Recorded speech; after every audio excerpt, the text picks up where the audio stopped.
his record, it's hard to say. It's like 86-25 if you don't count all the games he was suspended. I think it was 90-25. I hate NCAA records. I don't know what's real. I know this. They went 15-0 and just won the national title. They were 40-3 the last 3 seasons, 3 playoff appearances, 3 Big Ten titles. Wild tenure at Michigan. Kind of an epic 9-year run. No lack of news. I'm going to miss Jim Harbaugh the way I miss Urban Meyer. He was great content for no other reason than the guy was always up to something. And we like something. Yes. But he is off to the Chargers. There was all sorts of, well, what if they had gotten a contract to him sooner? What if that guy was leaving for the NFL when he could leave for the NFL? And any other spin on that is just, it wasn't happening. He wants to be in the NFL, and now that is my theory. We'll get to Sharon more, but any quick thoughts on the tenure that Harbaugh? Many thoughts. I don't even know if they're going to be that quick, but yes, he will be missed by the podcast. He'll be missed from a columnist standpoint. He came in ready to kind of break the mold in a lot of ways and proceeded to do so and kept doing so and kept doing so and kept doing so. He turned recruiting on its ear. He had satellite camps. He had sleepovers. He had crazy comments. He made Michigan better immediately, but then didn't make them good enough. And then backslid and then nearly got fired and then turned everything around dramatically after nearly getting fired. And maybe that's when Connor Stallions kicked into gear. But 2021, 2022, 2023 were fantastic years for Michigan, and then capping it off with the national championship and all kinds of drama attendant to that. Coached 9 of the 15 games. 6 of them he was elsewhere watching someone else do the coaching. Just a fascinating personality. And the column I wrote about him, one line that I had people that know Jim well pointed out they thought they liked was apropos was when I said he's a cultivator of conflict.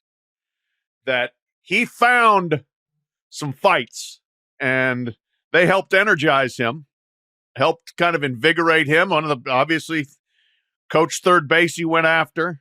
And went after the SEC at some points. I mean, he was not afraid of stirring it up with people, and it seemed to help him and made things much more interesting. So he will absolutely be missed. He'll probably go win a Super Bowl if he stays long enough at the Chargers. Got Justin Herbert if they put some other pieces there because he's a really good coach, and he came close to winning one before. So I will watch him with interest on that level, and I will miss him on the college level.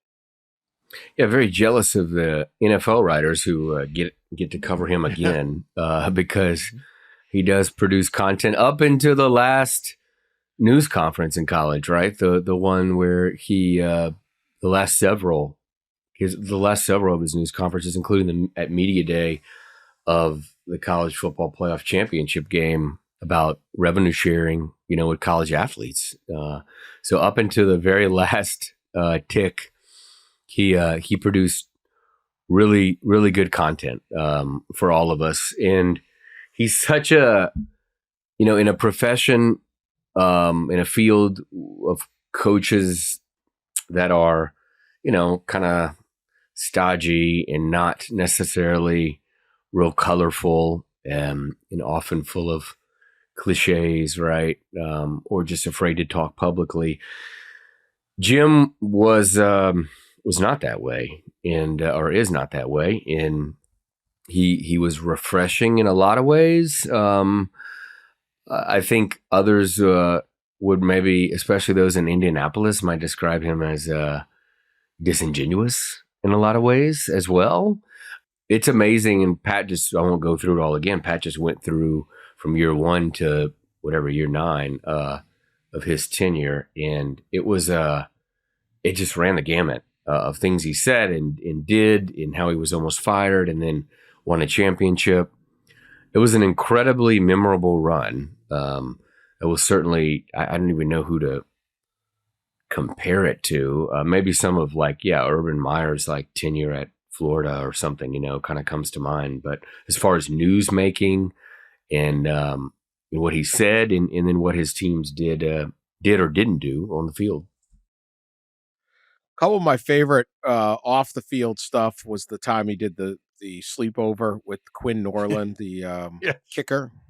Yeah. So he found in the rule book that it didn't say how long a home visit could last. There's not a 13.1.1 4 hour max. You can stay as long as you want once they let you in the house. So he decided to do the sleepover. And that was funny. Weird, but funny. But maybe my favorite part was across the street from the New Orleans where Michigan State fans lived. And so they built a sign in the front of their house when they heard that he was coming for the sleepover. And it said, "Welcome, Coach Harbaugh." This is a big sign. Yeah. And it said it was the 2015 Michigan game, MSU 27, Michigan 23, go green, go white, to taunt Harbaugh. And Harbaugh took a picture, put it out on Twitter, and said, "I respect the preparation."